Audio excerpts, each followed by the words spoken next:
Hey guys, before we get this started, I just want to let you know about one of our sponsors today, Poddex. They are the hottest, newest tool out there for podcasters everywhere that are looking to have more meaningful conversations or to gamify their podcast. Simply shuffle up the deck, ask a question, let the content roll. So you want to get in on this? It's real simple. You can get your pod deck today by going to poddex.com and using the code join the conversation for 10% off your order. Now enjoy the show.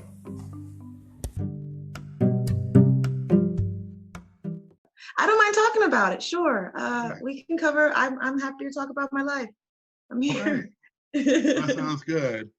So I've got a little bit of information about you. So I understand did some mocap on a Call of Duty game, and some other stuff, and I did mocap for a State of Decay game that just their trailer coming out, and it's been fun. Motion capture is a fascinating industry, and it's wonderful to. It feels like a continuation of my theater experience because, unlike film and TV, you have a different kind of agency and your creativity and your imagination again.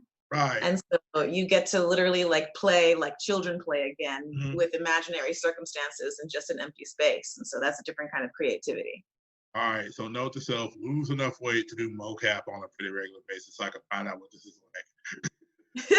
It's just it's a place where you get to play in a very specific kind of way. Okay, I can dig that.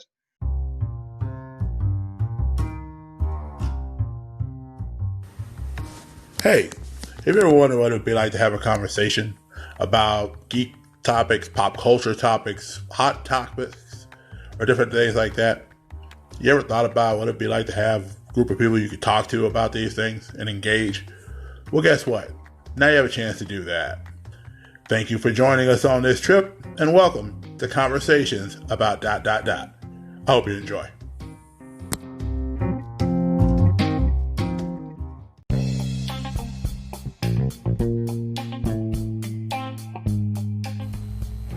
Hey, if you ever wanted to create your own podcast, well, here's an opportunity to do so. If you haven't heard about Anchor, it's the easiest way to make a podcast. So let me explain. It's free. Their creation tools will allow you to record and edit your podcast right from your phone or computer. Anchor will distribute your podcast for you so it can be heard on Spotify, Apple Podcasts, and many more. You can make money from your podcast with no minimum listenership. It's everything you need to make a podcast in one place. Download the free Anchor app or go to anchor.fm to get started. Ladies and gentlemen, boys and girls, children of all ages, welcome to another fun-packed, fun-filled episode of Conversations about ... My name is Will, and I get the honor and privilege to interview an awesome lady that I heard about. The first time I heard about her, the circumstances weren't nearly as great as I wish they had been, but upon some research, there's some awesome stuff going on. So I want to kind of talk about her world a little bit, talk about that incident if she wants to, but then also talk about her world and just kind of, let her share how you go from being a normal person to becoming a stuntwoman and an actress involved in theater, doing mocap and all sorts of other cool stuff. So this is Miss Alexa. I don't know why I just said Alexa. No worries. Alex Marshall Brown. So say hi to the wonderful people here at Conversations about ... Hello, everyone. Hi, thank you so much for having me. I am glad you could make it. I greatly appreciate the opportunity to talk to you. So first things first, when it comes to these episodes or interviews, my first question out the gate is usually, what is your origin story? Not everybody is born, with like the ability to teleport Nightcrawler or to have the abilities to, run super fast like Barry Allen because he got struck by lightning. But everybody has an origin story of some kind. So here's where we like to kind of talk about your origins, maybe where you grew up, stuff you geeked out to as a kid, stuff you enjoy even now, and just kind of take us on a walk with you from then to now, so to speak. My origin story is dense. So let me know if it's running too long. But I was born in Washington, D.C., and 2 weeks later I was living in Jamaica. My father worked for the Foreign Service State Department, and so he would serve abroad representing the U.S. government, operating in different embassies overseas. Okay. And so I hopped around a lot in my childhood, mostly in the Caribbean, South America, and South Africa. And every 2 years or so, we would hop to a different place. And at one point in middle school, while we were in Lesotho, South Africa, I asked if I could go to a boarding school in North Carolina. And in love of me, my father made that opportunity possible and paid way for me to go to this very privileged school in the South. And so it was an opportunity. He knew that education was everything, and opportunity and access is key. True, definitely. And so moved out young, did boarding school, and just like continually dabbled in just everything, trying to figure out what I liked, what I learned, how I learned, you know? And I always gravitated towards the arts. I played a sport every season in high school. I did well in school because I knew I was privileged and had a very big opportunity. And so I did everything that I could. I did a sport. I was involved in a play every semester. It doesn't mean that there were roles for me, but it means that I could be assistant director, or I could be stage manager or cinematographer, or some way to be involved just to learn simply from immersion of process.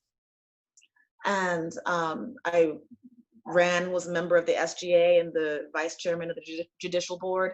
Okay. And so following an ethical stance and operating from a place of compassion, but like firmly, right, has always been a thing that I've championed and cultivated. And so after high school, I got into NYU and I could not afford to go because NYU was super expensive and New York isn't cheap. So wound up going to UNC Greensboro, and it wasn't my first choice, but it was absolutely the choice and the right choice because I learned and grew and expanded so much while I was there. Okay.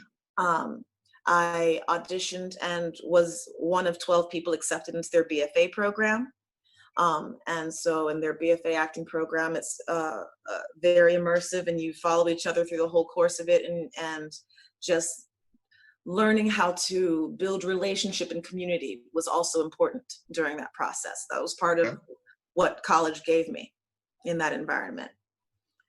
And then I went to New York and pursued acting in New York for a couple of years. And the creative think tank that exists there is really fantastic. There's a lot of wonderful artists that are willing to go ahead and be vulnerable in a way that is very expressive and necessary. And they are not compensated well for their efforts. So New York is also very difficult and very hard. Right. And my father was a boy from Watts here in California, and one of 11 children. And so I had a lot of aunts and uncles out west that didn't have a chance to really see me much growing up because we were traveling so much abroad. Right. And so I came out to visit. California was nice, and New York was really cold and dark in the winter. Whereas you had access to some sunlight and things like that in Cali. I had access, I had the opportunity, and I had families as a system of support to risk flying across the country. So quality of life overall, LA has been significantly better for me. Okay. I've enjoyed it. And so like I did a lot of theater in New York. New York was great. I wound up being written up in the New York Times and in Backstage as a memorable New York performance in 2010 for a performance that I did as Topsy in a production of Uncle Tom's Cabin. Okay. It was in a write-up that included Viola Davis and Leah Shriver. And so I was leaving New York with that. There you go. And not a bad way to leave New York. It wasn't a bad way to go. I told myself that after that, it meant that I could always go back to New York if I wanted to at some point. So I did. I left on my own terms, and I was proud of that. And LA has been good as well, but in different ways, you know? where it's a different kind of hustle, it's a different kind of networking, it's a different kind of what is the business of LA. Right. And I have been fortunate in that I ask a fair amount of questions, and eventually I can find myself in the right circles for the things that I'm asking for. Makes sense. And I also work really hard. And so in between North Carolina and New York, I had also been doing some outdoor drama in Ohio and began learning some of my skill sets in terms of incorporating outdoor drama, combat into performance, and an introduction to martial arts. And so when I got to LA, and I had worked at the Africa Channel for several years, so I didn't have a lot of room for my craft, and I didn't have a lot of room for training, and I didn't have a lot of space for anything besides work. So I was acknowledging that that was not a space that was healthy for me. And I realized that venturing back into my martial arts, and in this case going to Muay Thai, was I had more than just an opportunity for fitness. Like, there was the opportunity to learn something, to learn a new skill set, while also exercising was important to me. I don't like feeling like a hamster on a treadmill. That's just me. I like learning something that's preferred. And it also gave me an outside structure that gave me the brain space to again pursue my career, which was important to me. And so I was tenacious and booked something. Work begets work sometimes. Right. And so I did what I could in terms of making sure I could just promote myself as best as I can, and people who enjoyed working with me would pass the word along. I got to work on an episode of New Girl where I was Pepper and Coach's date.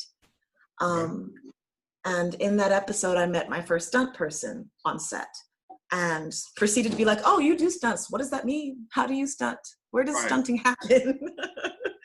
And why? And I want to make sure I understand the stunting, because I hear music all the time. So that's not stunting. It's not the same thing. I just need to... also stunting is not a preferred term in the industry, so I take that back. Okay. So the stunt industry is has a long-standing tradition of executing action on set. And so boosting the spectacle of performance on screen and making action that wow, bow, amazing stuff that we all seek when we go to the movie theaters, or we all put on Netflix, or however we consume our entertainment. Right. And so the job of the stunt industry is to make sure they do that as safely as possible, and taking care of the health and well-being of everyone that is on set. Mm-hmm. There's a lot of skill that goes into doing that well, and doing that with repetition day after day after day, because it can be a very grueling profession. You are literally throwing your body more so than most. Mm-hmm. And I was just curious. And so I learned where I could learn. And because there is a dearth of,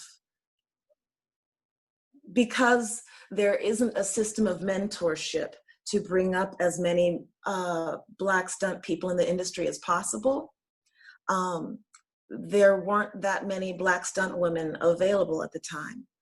And I happened to be training in Muay Thai with an experience on set and an understanding of how to incorporate motion into capture on camera.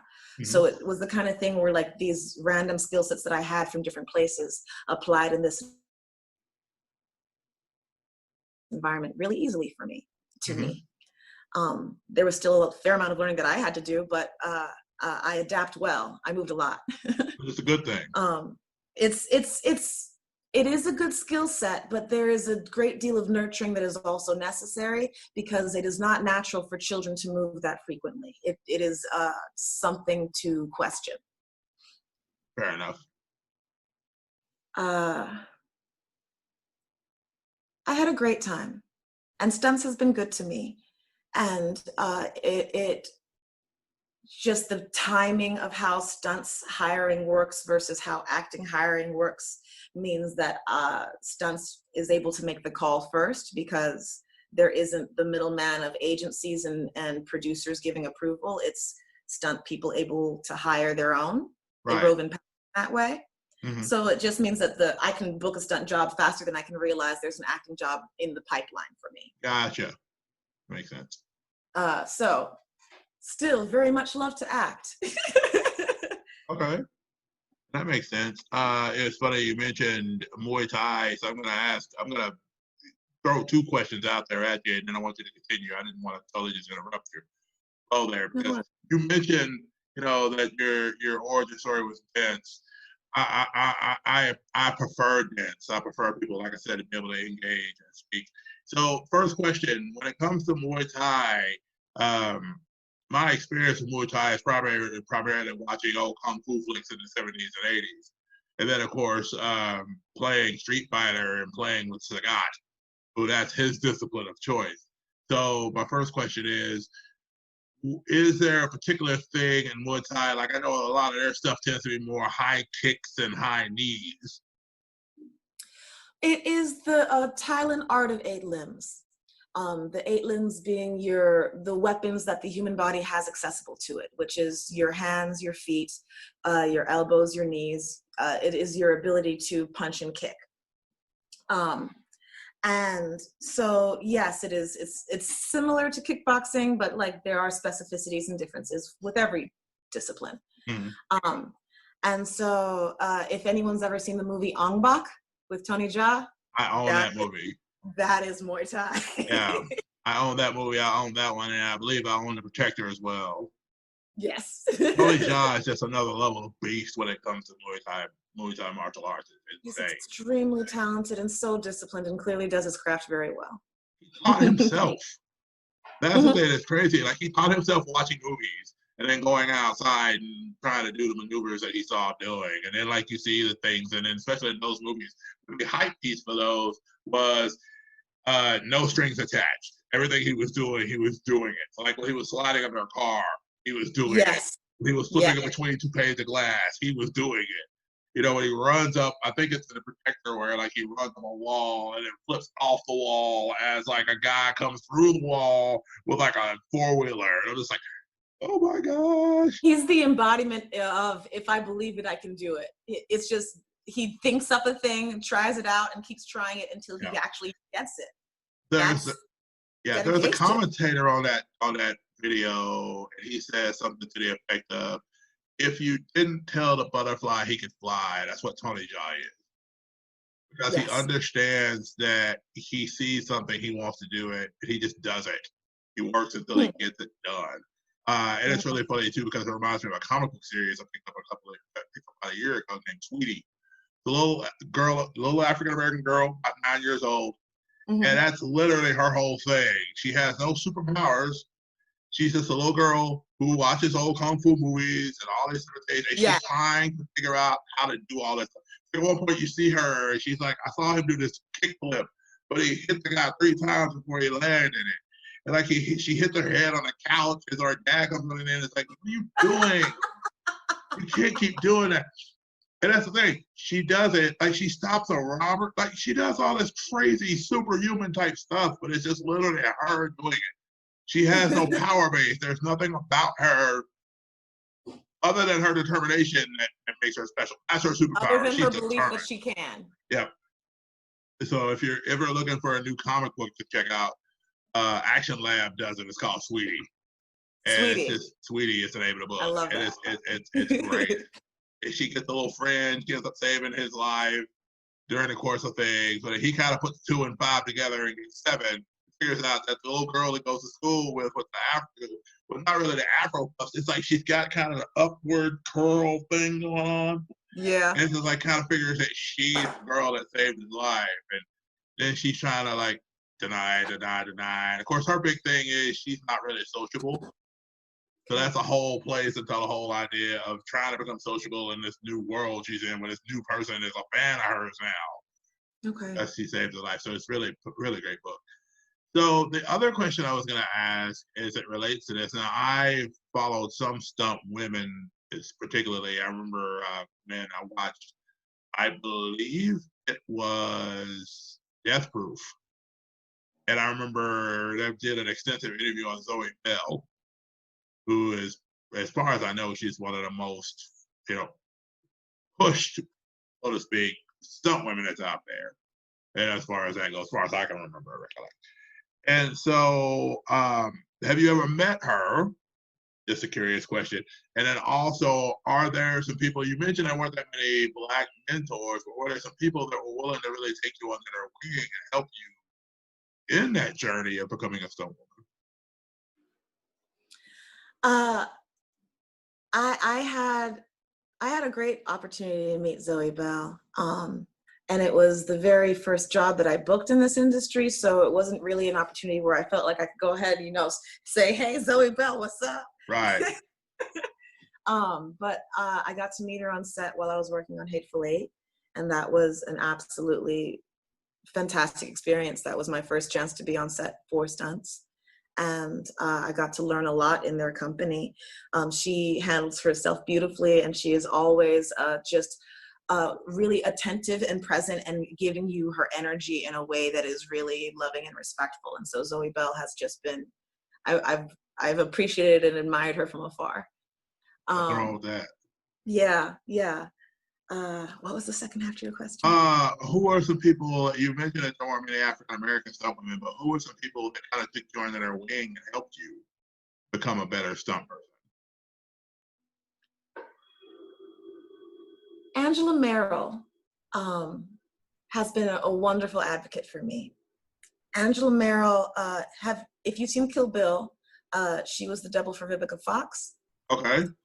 And so she has been a great deal of support and encouragement through this, and I have always appreciated that energy from her. Dee Bryant is one of the best drivers in this industry. She's a driver and she does motorcycles, and she is like the call that you make if you're looking for a Black stunt driver. And she has been nonstop supportive, and I am grateful for her as well. There have been a myriad of fighters, and I have appreciated that as well. And it's always a matter of trying to figure out what circles you feel best received in. Mm-hmm. And so it's been a lot of trial and error, but also I have been balancing a lot of different careers as I am exploring in this education. So it's just been always finding space. It's juggling time and finding space. Okay, and I can see where that can be really pivotal. Now, I noticed also in your information that it talked about you being not just an actress, not just being a stunt woman, but also being an activist.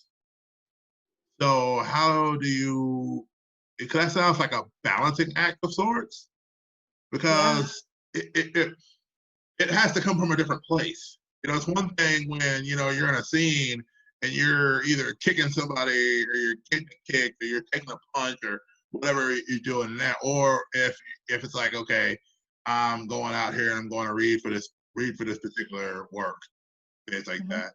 But it's another thing when you say, okay, I'm going to be an advocate for people. I'm going to stand up for people who may not feel as though they have a voice for themselves. Right, they're very different hats. And I would say that all of the career options that you mentioned, where I'm going on set and I'm doing something for camera or doing something on stage, are opportunities for me to be a character, whereas me advocating as an activist is absolutely wholeheartedly myself, because this is a situation that directly affects my human life, and so that is the truest to me. It is easier to step into that role only because I am the daughter of a Foreign Service diplomat, and I've had a lot of practice having conversations about race with my father. And because I have had the privilege of an education in mostly white spaces, and because I had the privilege and the luxury of a career in the arts where self-expression is important. Because I've had that opportunity, I feel uniquely equipped to at least express what my life has been like. And that makes sense, because I know in dialogues I've had with people, Sometimes one of the first things I've had to learn is just because you see it on Facebook does not make it 100% true. It may not even make it 10% true. Just because it feels like something to support a viewpoint you have doesn't necessarily make it true. A And lot of people would infer conclusions to go ahead and change your mind because it suits them, but it doesn't suit you. mm-hmm. And then the other thing, and it's interesting, a while back, I posted back when everything happened with just everything happened with multitude of people, you know, different things like that. I mean, we went from Ahmaud Arbery to George Floyd, and George Floyd to Breonna Taylor and other people. And I kind of spun it differently because as an African-American male, it's like I wanted people to think about the situation, but I didn't want them to think about it as something far off. So I said in the post that I wrote a while back, I said, imagine for a minute that was me in his position. Imagine that I was the person that was there. Would you let this moment slip away as another moment, or would you say it's that's the cutoff? That's the cutoff. I can no longer sit by and watch this happen to other people that look like him because I know him. And I used two pictures. I used, of course, the picture of the officer, and then I used Colin Kaepernick. I said, now here's the deal that's really funny to me. Everybody wants to quote Dr. Martin Luther King right now. But some of the same people that are quoting him have descendants that were there when he was killed. When you look at people quoting Dr. King, you know, and when the protests began to become riots and things like that, which I'm not a fan of riots, I understand. Riot is inaccurate. Riot implies we're doing something that's illegal, whereas we are only silently and peacefully protesting. And you should protest whenever your rights are being infringed upon. Right, and that's the thing, and that's what I had to explain to several people. It's like, you know, people would say, you know, all these people rioting in the streets. Well, first of all, there are some people rioting in the streets, but that doesn't mean everybody's rioting. So let's start with that. Let's separate the two, because you're asking me to say all cops aren't bad, which I already knew that. You don't need to tell me that. I have people in my family who put on the blue uniform, chose to put on the blue uniform every day. And I have worked with many of them. I have them in my family. I do not have a problem with people who choose to go into law enforcement. My concern about law enforcement are all the laws that are structurally designed within law enforcement. Mm-hmm. They are a threat to me. Because the problem, and this is something I've had to explain multiple times to people, when I can't trust the people whose motto is protect and serve, period. There is no disclaimer as to who falls in that guideline. Mm-hmm. But so many people are more comfortable that there is this designation that says that, oh, well, if, you know, because then people would try to say, well, you know, more white people are killed by cops than there are black people. It's like, well, first of all, should we be applauding that as a thing? Like maybe let's start with that. Like maybe cops should be trying to find more non-lethal ways to take down people. It's one thing I understand if a gun's pulled out. I said, but case in point, I said, who was the kid that walked into the church? The Dylan Roof. Dylan Roof was in the church. He shot 9 people, injured multiple, some died there. They were able to get him with a gun in hand without him dying. They got him how many. Yeah, they took him out the windows before, as the last request before he even had it. So I said, then you look at several of these school shootings where the primary people are Anglo people. Again, unless the person killed themselves, they got them and they arrested them. You know, so why is that not the same situation for all people? Now, it's one thing if you say, okay, well, yeah, somebody pulled a weapon out. I'm like, okay, yeah, you've got situations where people had weapons in their hand, shot multiple people, killed multiple people. and they're still awaiting a sentence. But I said, here's the problem. I said, Trayvon Martin never got to see a jury. Trayvon Martin and Ahmaud Arbery both. Like, think about it. Civilians took it upon themselves to rob them of the life of their Black bodies. Mm-hmm. Like, that wasn't even police.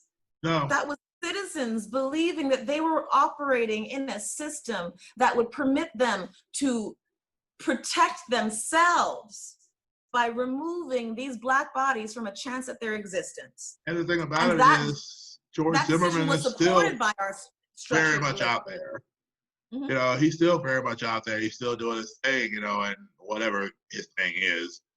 You know, and that's just, and it, you know, it's just, there are a lot of facets that, like I've explained to people, unless you experience it, it's one thing for you to say, I'm sick of hearing about it. Here's the problem. I live it. I can't turn it off. I don't get to walk out of this experience and into a different one. Because this is the way I was born. So for someone to say that they are tired of hearing it, first of all, I am so sorry that happens. That is an unkind thing to say to you. That sounds abusive. How unkind of them not to be considerate about the fact that you are directly affected by these things that are happening that they have the privilege to ignore. That's very unkind of them. It is insensitive and it is abusive. And it is something that society as a whole has ignored together, but we also need to acknowledge and call out this clear cultural abuse that we as Black people are experiencing. Yeah. And another thing that's interesting too is it's almost like people try to figure out ways to slot stuff into that one spot. It's like right now we can only be talking about one thing. Because like a lot of people recently have been talking about, you know, sex trafficking. Oh, people aren't talking about sex trafficking. Okay. People aren't talking about, you know, BLM. You know, people aren't talking about, you know, what's going on that island over there. Who's all involved with this or who's all involved with that, and Disney and fire. I'm like, can we just agree that we live in a messed up world where all of us need to come together to find a way to fix the boat. You can't fix a boat with a hole in it on the shore. Because if you're on the shore pointing it out, what are you going to do to help fix the hole? You can't do anything, you're not in the boat. What I need from you is to say, let's get on this boat together and let's work on these holes. Because it's one ship with multiple holes. Okay, I can be a person that says, look, sex trafficking is horrible. I hate that it happens. I have sisters. I have cousins. I have all sorts of people in my family. I would hate to get that phone call one day and they not be around anymore because something like that occurs. I've got little nieces and nephews. I'd hate for a situation that I get a call saying, hey, your niece, this happened. I would hate to get a phone call that my brother was pulled over somewhere and is no longer able to go home to his kids because he's no longer allowed to see them. Multiple things are going on, but to try to isolate and say, well, right now we need to be focusing on this. Well, right now we need to be focusing on this. Well, right now we need to be focusing on everybody was so quick to multitask for the longest time until like people get tired of hearing about, well, you know, and I say, and I'm gonna say this, and it may not be the most popular opinion. When I say Black Lives Matter, I say Black Lives Matter because I believe they matter. I don't know that I'm 100% against the organization by the same name. And the reason why is because there are things in there from a biblical standpoint that I can't get down with. As far as things about destroying the nuclear family and different things like that. I can't get down with that. That is not something that sounds familiar according to what I've heard from the Black Lives Matter movement. It's on, and I actually went to their website and looked at it because I kept wondering, to me, this is just a thing I went through, where it was like, so over here, people are talking about, you know, we're trying to we've got to stand for the lives of people, and we got to be treated as people. That's another issue a lot of people don't want to look at either. Historically, when Benjamin Franklin said, "We hold these truths to be self-evident that all men are created equal," his slaves were right there serving him at the same time he wrote that. So the very people. That's a matter of what he classified people. Right. He did not classify slaves as people. And exactly. His dehumanization of those Black bodies is a psychological mindset that has continued to this day. To be perpetuated, exactly. That's the thing. And so, when I have people that I know that will tell me, well, people keep telling me I'm racist just because I was born white. No, that's not true. And it's like, that's not. So people are not racist because they're born white. That is inaccurate. I have many white friends of mine. I grew up in all white spaces. Right. And I have plenty white friends who are not racist. Right. I will say that my friends and myself and people who present racist points of view, we all exist in a society that is structurally designed from a space of racism. And as a result, we are all dealing with racist events and systems and occurrences and mindsets and perspectives and careers, because that's the type of country we were born into. So whether or not you are white or you are Black or you are of any other color, you are able to present racist points of view. And it is our job as citizens of this world to go ahead and make sure that we check people who express racist, abusive mindsets, because otherwise we are hurting all of us in the process. So there are many allied white people who were not and never were born racist. They understand that everyone who is living deserves an opportunity to a fruitful and loving life. Right. Devoid of abuse. And, I told somebody one day, I said, the thing that I would pray for, and the thing I continue to pray for, is that when people see me, they don't see me as a Black man, but they respect me as a Black man. Like they don't see me as let me rephrase that. They don't see me as a Black man as a threat. That is very different. Because I've been in circumstances, I've had people tell me, as a matter of fact, I had a young lady, I was in college, and a young lady and I were sitting down talking. We'd been in classes with each other and did homework and helped each other study and all sorts of stuff. And then one day I, went to the study hall and met with her. She grabbed my hand and she said, "I need to apologize to you for something." I said, "Hey, what?" And she was like, "The first day I met you in class, I was scared of you." I said, "Okay, why were you scared of me?" She's like, "I have not been around many Black people in my life." I believe that. And because I haven't been around many Black people in my life, the only reference that I had was television and media. So when you looked at rap videos, you looked at the different things you saw on MTV back in the day, and you had your different shows, and your big burly Black men were normally the ones that were the thugs in the corner. They just kind of stood there quiet on the wall, and they were the guys that they sent in if somebody needed their legs broken or whatever. And I'm just looking at her going, I am so not that dude, but okay, continue. I'll let you get that out. Like, she was just like, and I just didn't know how to feel. And like, I went home and talked to my husband about it. He looked at me and said, "Well, like, babe, obviously he's not a threat to you. He's helped you study for tests. He's, matter of fact, one day it was raining real bad. He walked up and helped us with our groceries just because he saw us in need of help because we were trying to get the kids in the house and everything. So why are you afraid of him?" He was like, "I don't know. I just don't know why I'm afraid of him." And sometimes that's the thing too. I talked to a good friend of mine, Candace White, and one of the things she told me was, she said she didn't understand why she had so many fears that she had. She said there'd be times when she'd be walking and she'd see a large Black man and she'd clutch her purse tighter. And she didn't understand. And she looked and she caught herself one day, "Why am I doing that?" What am I afraid of? So that is absolutely something that they, not only were they taught to be afraid of Black bodies, but also because of our origins from slavery, Black people are culturally, genetically predisposed to receiving the trauma of that ancestry, and white people also inherit that fear.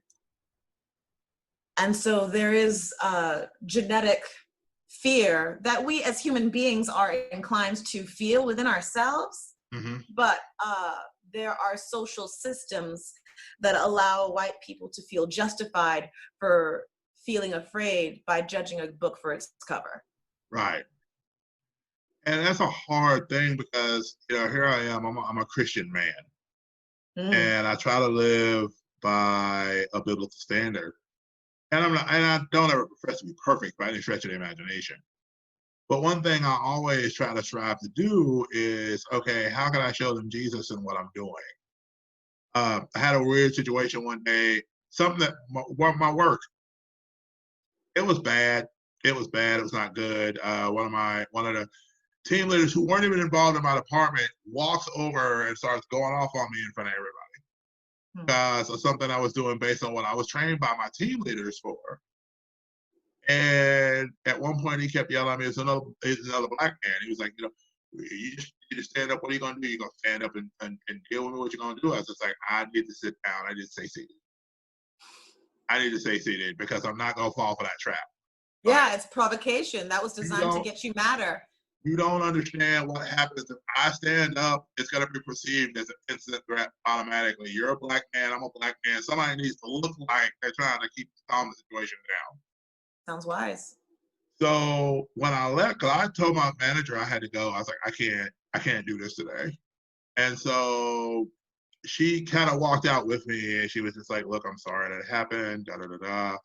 Let's go in the break room. Let's talk. I was like, okay. Well, at the time, there was nobody in there. So I was just being free with it. I was just like, look, I don't appreciate the fact that a person that worked over here in a totally different area comes over, starts blowing up at me over something that you guys told me to do. But then it didn't seem like you guys were pulling him off of me and going, hey, what's the issue? Why are you don't get to, we're his team lead. You don't get to come over here and do that to him. You got to come talk to us. We'll talk to him. And I was really upset, really angry, really hurt by that. But then as people started coming into the break room, she was kind of like, nope, I need you to calm down. I need you to calm down. It's not that you're not justified in everything you're giving me, but look at what they're seeing right now. Not what you're doing, but what they're seeing. Because they're seeing something that I know is not there. I guarantee you, because everybody that was walking in stopped and was freaked out. And we had to talk about that later. She's Asian American, and she's just like, I did not want you to be labeled as an angry Black man. I know that's not you. But we live in an area in Kentucky where people are going to assume that, whether that's true or not, and they're never going to let anything else you do bypass what they saw. That's why I told you. I said I wasn't trying to tell you to calm down because you weren't justified, because you were. You had every right to be upset about what happened. And trust me when I tell you, the next 45 minutes, we're going to be us dealing with that. We're going to deal with that because we believe in you enough. Yeah. Because of your skill set. And that wasn't right. The way that was handled wasn't right. As a matter of fact, I'm going to go above him to the main boss on the floor. I'm going to be like, explain to me why your TL came over and started yelling at our person instead of coming to us. So, and that was a really powerful moment because it reminded me that sometimes you can do the best you can, and no matter what you do, people are still going to perceive something totally different. Yeah. And that perception is the most dangerous thing. Now, I want to kind of talk with you about what happened at the church in North Hollywood. That was about a month ago, I believe, if I'm correct, right? It was about a month ago, July 7th. Yeah. Okay. All right. I will let you just tell that story. I don't want to based on what research I've done, I don't want to come at it from any way. I want you to tell your story. Sure thing, sure. The story sort of starts before I got to the church, just because it's been a time. 2020 pandemic's been a thing. Very much. And so I moved out of a home that I shared with some friends of mine on July 1st. And it was with the intention, I packed up everything in storage, I packed up my car, I was planning to go on a camping trip, and I just, because it's a pandemic, wanted the chance to at least still explore and socially distance safely, but see some beauty in the world, because everything's being really bad right now. Yeah, well, when you're in your house for a long period of time, seeing beauty in the world is kind of tough. Yeah, that's where it's at. And so before I got on the road to do that, though, I went to visit my aunt, and I dropped off some art that I didn't want to leave in the storage unit. And because it's COVID, and because they were able to, and because they were concerned for their own health, they put me up in a hotel down the street.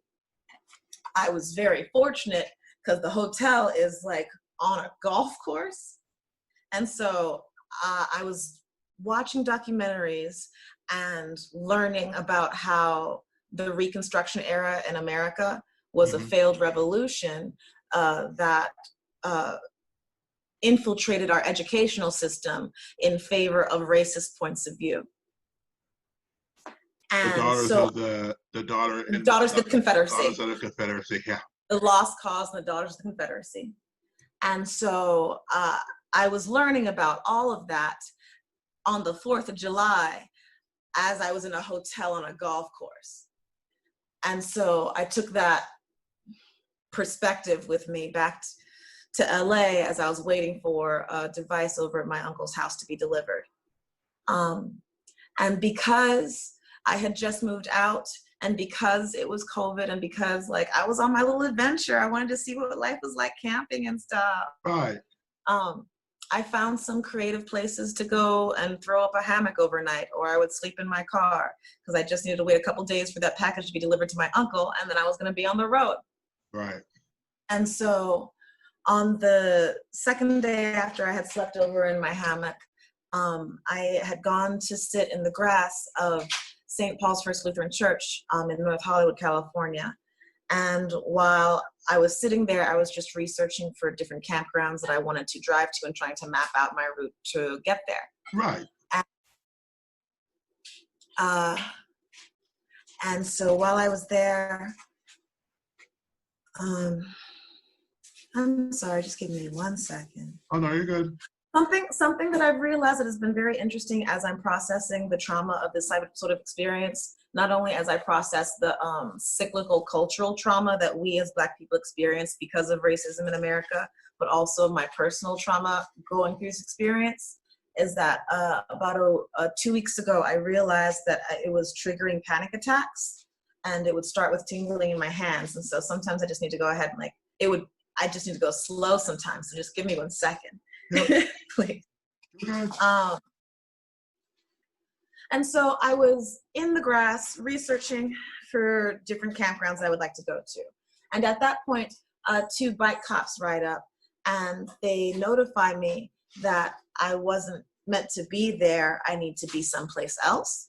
Okay. And I told them that I understand that they may have received a phone call, and I realized that they are just doing their jobs. Mm-hmm. And so I understand if they are following through with what they were told to do. But given the world that we're living in, and given all of the racist events that are occurring, and given the fact that I'm just sitting in grass on my laptop, bothering no one and looking up different places to go, that doesn't sound like a kind request. And so what would happen if I don't leave like they were asking me to? Because clearly I'm not bothering anyone. And they say, okay, and they ride off. At which point I'm wondering, where did the phone call come from? Who could have notified them that anything was going on? Because on the right side of me is the church, and it's just nothing but red brick and stained glass windows. And so clearly the call couldn't come from that direction. No one could see me from the church. Right. I look across the street over at the affiliate elementary school that has a relationship with the church. And through the office window, I see a lady who is looking at me, and she is just looking straight at me and then happens to look everywhere else as soon as I notice her. And Okay. so once I notice that, I go on Facebook and I write down all the events as they've occurred up until that moment. Right. Because we live as Black people in America, it is important to document these moments as they happen, because otherwise people won't believe you. Right. And so after I write down all of that, I hit send. But as I'm writing, a lady crosses the street from the school. She crosses behind me. She doesn't look at me. She doesn't make eye contact. She doesn't make any effort to address me. She crosses behind me and makes sure that the doors to the church are locked. And then she crosses back to the school. Which would be interesting if you had ever shown any interest in trying to get into the building. But you were just sitting on the grass. I hadn't even tried to go in the building. I was just right. on the grass facing an opposite direction. Right. And so then two gentlemen cross over to me from the front of the school. These are the two gentlemen from the start of my video. Mm-hmm. When I see them approach me, again, they don't talk to me. They don't make eye contact with me. They don't address me in any way. They just approach me, stand 4 feet away from me, and proceed to fidget with 2 no trespassing signs and a screw gun. So I got out my phone and started recording. And that's the point where you can go ahead and see all of the events as they occur. I say hello out of reflex. He says welcome. I say, am I really? Because it clearly doesn't seem as though I am. Right. And he says no. So he is very clear in trying to let me know that I am not welcome there in the grass of this churchyard. And it seems very unkind, given how I have always understood church to be a place that is loving and a place of sanctuary and a place where one who is going through a difficult time in their life can be well received and cared for in the eyes of God. Right. So it seems very counter to cultural rituals and tradition as far as I knew them. And so as we were talking about this, he kept expressing his own concerns about what could happen because I sat there. And again, I was sitting on a blanket with my laptop, and he's saying, well, people have vandalized the church. People have done all kinds of awful things. And with those kinds of accusations, it would suggest that he thought I would do those awful things also. Right. So I asked, do you think I'm going to do these things? What have I done to make you think that I was going to do all these awful things that you have suggested? And he wouldn't answer those questions. He said in his own defense, in his own fears, in his own projection of his fear of me, he said, all lives matter. And I hadn't said Black Lives Matter. I hadn't said anything. I wasn't sitting there representing Black Lives Matter. I just happened to be Black. And his friend was very excited that he would say such a thing to me. I can't imagine why. It's a term that feels very abusive. And at that point, the lady who had crossed behind me, who had tried to make sure that the church doors were locked, I look over and now she's standing and they are like countering me. And she's standing to this side of me with her own phone out recording me, saying, I'm so sorry, this is just what we have to do. We have to ask you to go. And so I ask her, well, what did I do that is making you ask me to leave? And she's saying, well, you don't understand what we go through. There's all kinds of things that we go through here with people who are sitting in this grass. And like I had told the bike cops when they came and approached me earlier, it's like, there is no fence here. There's no trespassing sign or there's anything. No trespassing. There's no evidence or anything that suggests that you are anything other than welcoming. So what did I do that is now making you feel like you shouldn't welcome me? Right. I was challenging her authority and she didn't like it. And so they drilled the no trespassing sign into a tree to face me, not to face the street. And then the two of them, or the three of them, just walked away. And when the All Lives Matter guy mentioned that and drilled in the sign, I asked him, so is this a precursor to you calling the cops? And he said, yes, we're gonna call the cops. And I asked him, it's like, you would rather call police to have me removed, even though I'm clearly not bothering anybody. You would rather spend citizens' tax dollars instead of just coming out here and asking me to go? You called cops first. You're gonna buy a sign. You're gonna drill it into a tree right here in your church yard. And you're gonna do all of that and call LAPD before you ever walk up to me and say hello. Yeah, which, I mean, a simple hello, ma'am, this is a church, it's private property. We really are trying to, yeah, we really, I understand you're out here. I know things are crazy, but we really would appreciate it if you would go ahead and pack up your stuff and head off, because we're really trying to make sure that nobody in the area at any point other than like church staff.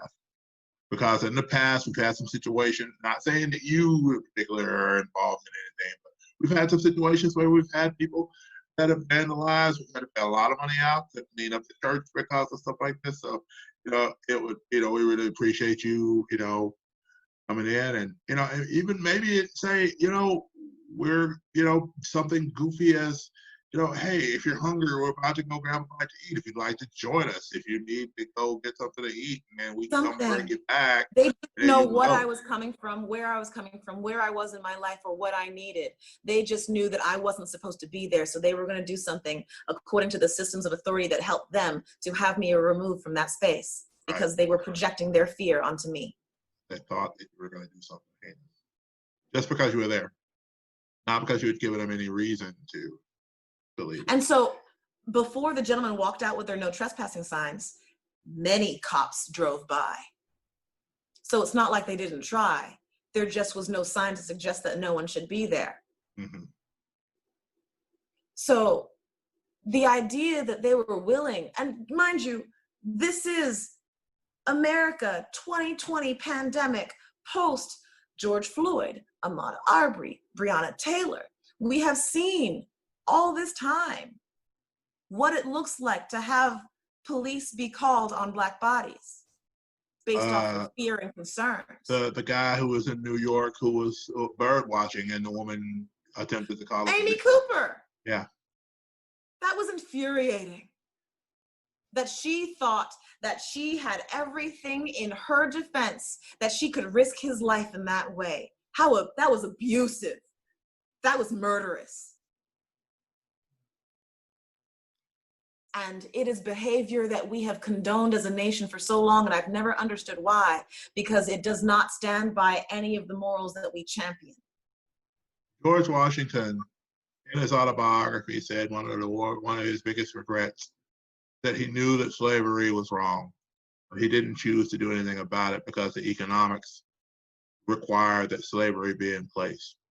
Economics required that slavery continue. Go on, I'm sorry. That's okay, because that's what he said. And it's really interesting, because you think about history, when you look at history, you say, okay, well, there were these people that championed for it. Like I had somebody tell me the other day, Abraham Lincoln freed the slaves with the Emancipation Proclamation. You do understand that Abraham Lincoln was fighting against states' rights, right? Like, he was trying to bring our country back together. He was able to use slavery as a way to do it. And and everything. They were like, well, but he freed the slaves. Well, let me ask you a question. Why does Juneteenth exist if he freed all the slaves? That is a fantastic question. It's not necessarily freedom. There was how long of a period of time between the time that the slaves were free and the time that the people in Texas heard about it? Go look that up. You know what I mean? The freeing of slaves was an opportunity for Lincoln to offer a compromise. Yeah. His actions to actually do it would have been an indicator that he believed in it. But the fact that we have Juneteenth is a slightly different thing to focus on. And that's the whole idea. It's just like, history history is always written by the winners. History is written by the victor, and America has a long-term pattern of white supremacist systems that formed our country, oppressing others long enough to write the story as the victor. And that is an abusive practice that we have not been able to challenge, because they always rewrite our education and they rewrite our books, and they think that they've won because they lie to us through their media. But it is lies, and we need to call them out when they do it. And, it's interesting too, because I was talking about that post I made with Colin, and, a lot of people jumped my case and they were like, oh, Colin doesn't care about Black people, da da da da da da da da da da da. And I said, okay, your opinion of the matter is that Colin doesn't care about Black people because he was willing to kneel to bring awareness of something, because he's a multi-billion-dollar ball player at this point. You want to then come out and talk about the fact that he works for this company and they have sweatshops and all this stuff. I'm like, okay, hold on. You understand that over 86 to 90 U.S. athletes, plus athletes from all over the world, have Nike contracts? Why are you specifically pointing out Colin and LeBron? Like, you don't see that as an issue. We express a concern about a thing that affects our lives, and they say, why aren't we worried about this other thing? And we say, but what about this thing that we're very concerned about that affects our very well-being and our happiness? And they say, well, how come you aren't mad about that? And the fact that they won't hear us when we say that our lives are in the mix and are threatened by these things that you continually ignore, that is an abusive pattern that is solely rooted in white supremacy. And the hardest part of that conversation is, at the end of the day, I remember not too long ago, I was in my hometown in Tennessee. And I was reminded of the night that I was in high school. I graduated. Proud moment. I graduated high school, all this other stuff. And we got done, got home, and it's about 2:30 a.m. And my mama was a typical Black mama. You didn't call the house unless it was an emergency at 2 a.m.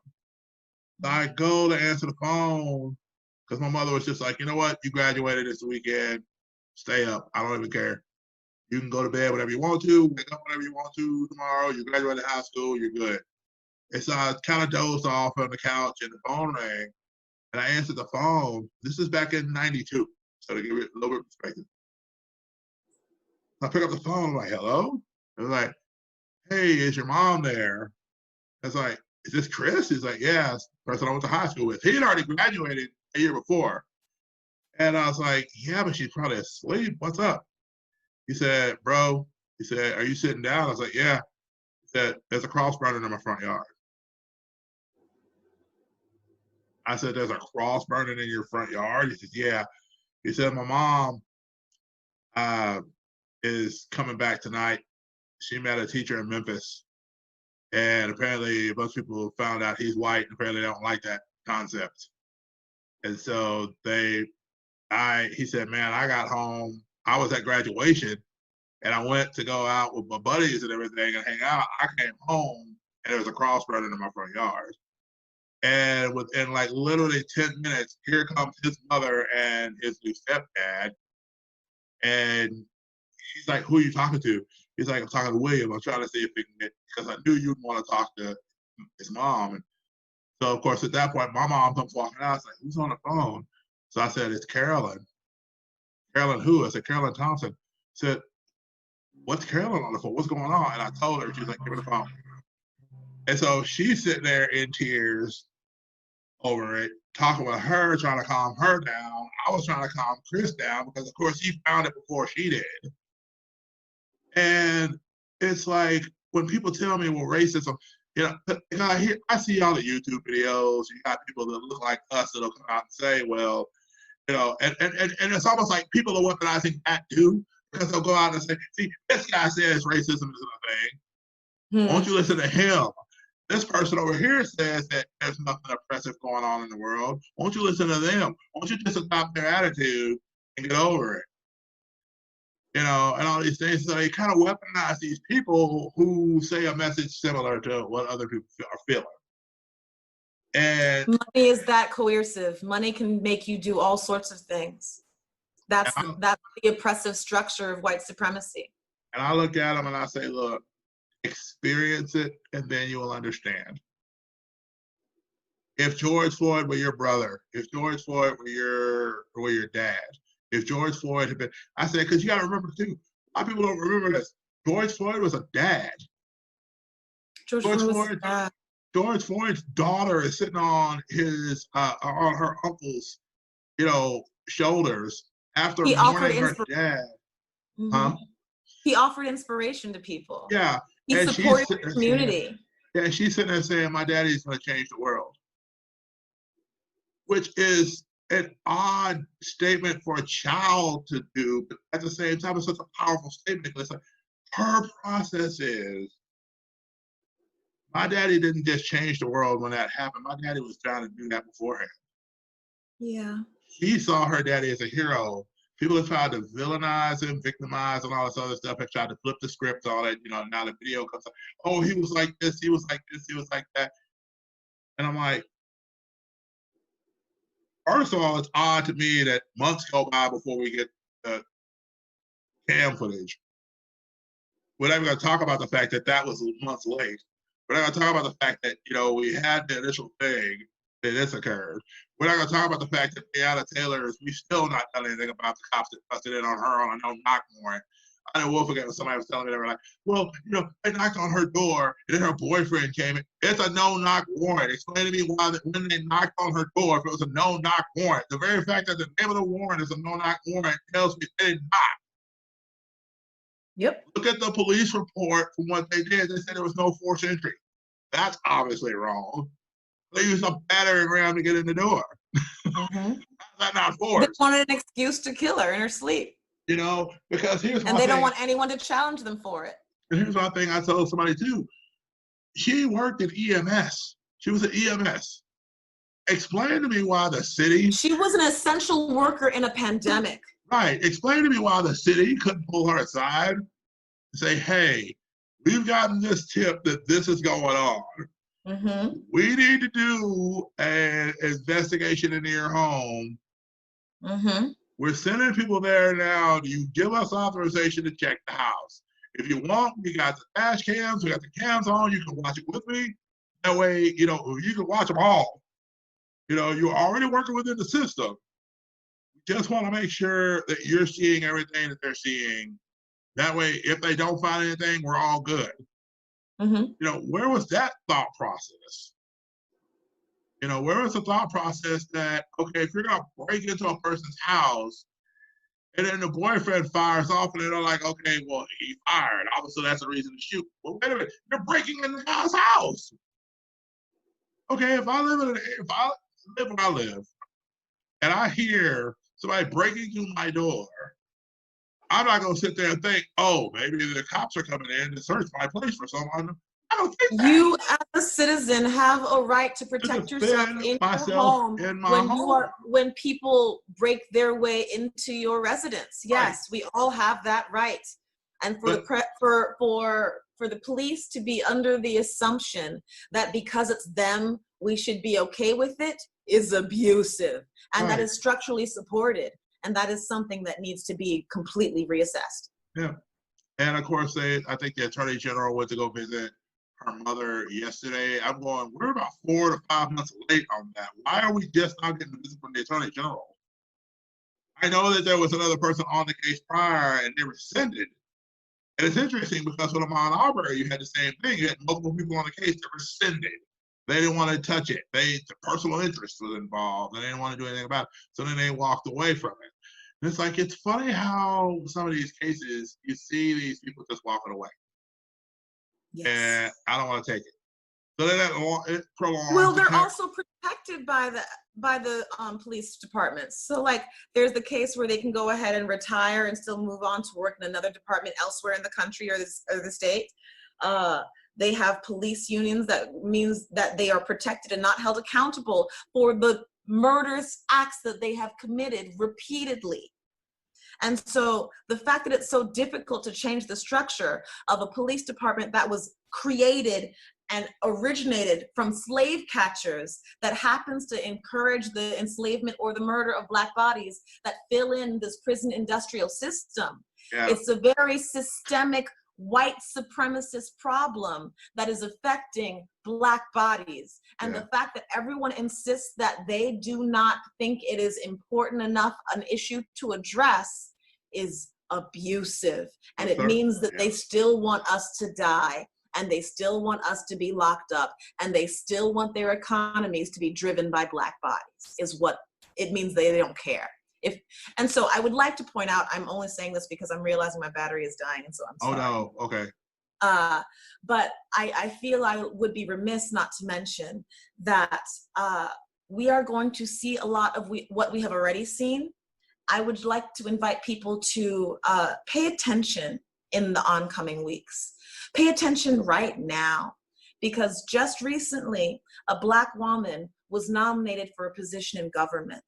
And you are going to see a lot of people put out a lot of really negative opinions, trying to influence your fear and encourage you to think negatively, as though she is not really the American citizen that she is, and as though she is not qualified when she is a senator and has more skill set than either the current vice president or the president combined. People are going to try to manipulate you into believing that she shouldn't be there. And that is only a reflection of their fear of Black people. And that is a reflection of long-term white supremacy. And any efforts to vote for Donald Trump, whether it's from Black people or for white people, anyone's choice in America to vote for Donald Trump right now would mean that they don't care about racism here.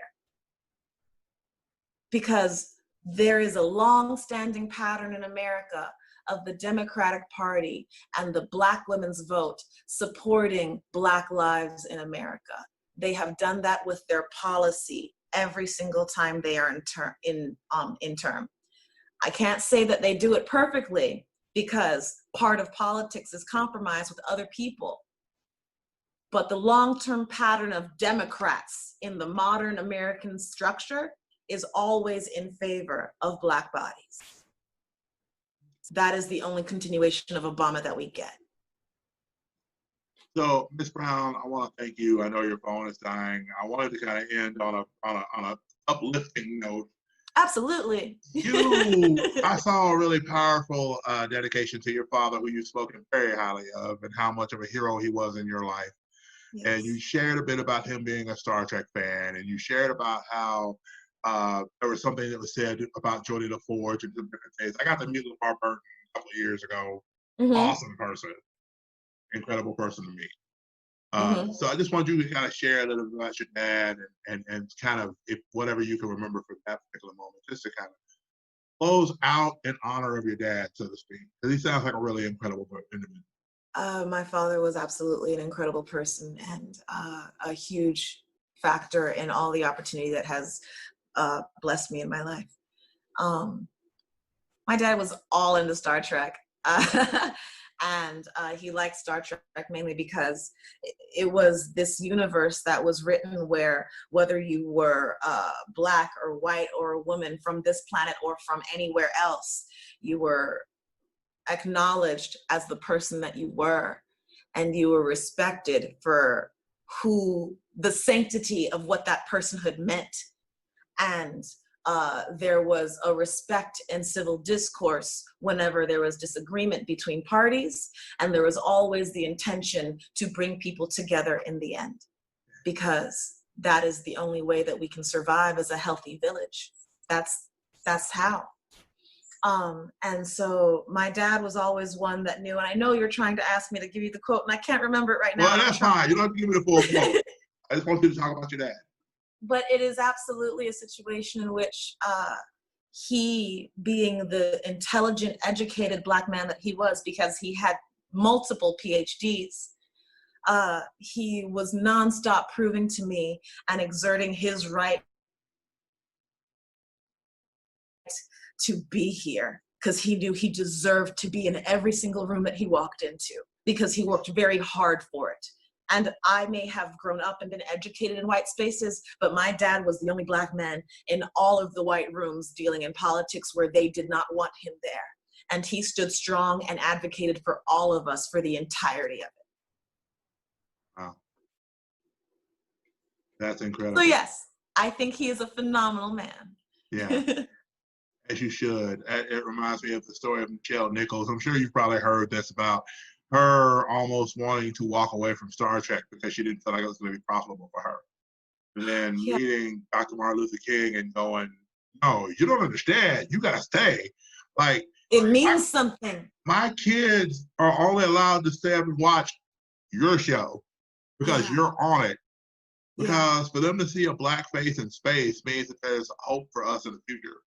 Absolutely. And so, something else that I would like to end on an uplifting note about is that even though I had this experience at this church, it does not mean that I need to suffer in victimhood in my Blackness. I took that as an opportunity, dealing with that racist exchange, to not condemn them for presenting racist points of view. Because I find that when you attack people for presenting racist points of view, they automatically shell up and they get defensive and they just want to attack and deflect and throw it back at you. Mm-hmm. And that's not healthy for either party. Right. And so I've realized that operating from a place of, did you know that you expressed a racist point of view? If you didn't, that's okay. I would love the opportunity to explain to you why that may not be well received by others. Yeah. Because what you may not know is because you say it, people think you're being racist. And I don't know if that's what you meant to do. Right. So I had a chance to talk to a church about that very thing and to encourage them to pursue an anti-racist education, because learning more about how they present racist views and intending to actively be anti-racist in the future and learn more about it and how they can avoid doing that later, by encouraging them to further their education means that it empowers them to live the Christian life that they've always sought. And this is a thing that everyone can help me do as well. Please, if you are able, just because recently we went through the 1 month, we went through the 1 month anniversary of my event there. And so I reached out to my friends, encouraging everyone to send the church a postcard. It can be an uplifting, encouraging postcard. They started an anti-racist book club, so they're reading about it as a group. They're researching and inviting Black pastors to come over and speak to them about different racial sensitivity awareness. And so they are beginning steps. I am looking forward to seeing them do more, but I think that we can all help them with our group encouragement to be better in the future. So if you can follow me on Alex Marshall Brown, AlexMarshallBrown, that's on my Instagram. I post stories and I'll post events on there. I also have a Facebook page where I put up a lot of conversations. I put examples of very difficult conversations for everyone to learn from. I also have a blog documenting all of these events on my website, alexmarshallbrown.com/blackinthegrass. So if you want to follow what was going on and learn more about it, you can go and check it out there. Okay. Well, I appreciate you sharing not only your story, but your the beautiful thoughts of your dad, and just that always speaks to me. My stepdad was one of my heroes. My dad is one of my heroes too. We worked through our stuff to get there, but that's just. But I appreciate the men in my life that have spoken into me. I have a pastor who's very much a spiritual father to me in that regard, and Pastor Taylor, and he, I hope he knows how valuable he is to me. And I mean, I try to let him know as much as I can. So that's the important thing. I think it's very important that you do that, because people leave you so unexpectedly, and people leave you. So I think it's important to always make the effort to speak positively about the people who influence you in your life, because they need to know no one else will tell them but you, so you might as well let them know. Well, it's been an honor and a pleasure, Alex, of speaking with you. And I Thank you wish very much you for having me. nothing but much more prosperity. I hope that you get, even in the midst of a pandemic, I hope you're out there just doing the stunt you need to do and just performing at an excellent level, and that you're able to inspire the world and change the world through every step. Thank you very much. I really appreciate that. Oh, no problem. Ladies and gentlemen, you have joined another Conversations about ... Do me one very important favor, and I always want to stress this. Above all else, guys, do me a favor. Be blessed and be a blessing to somebody. Take care, guys.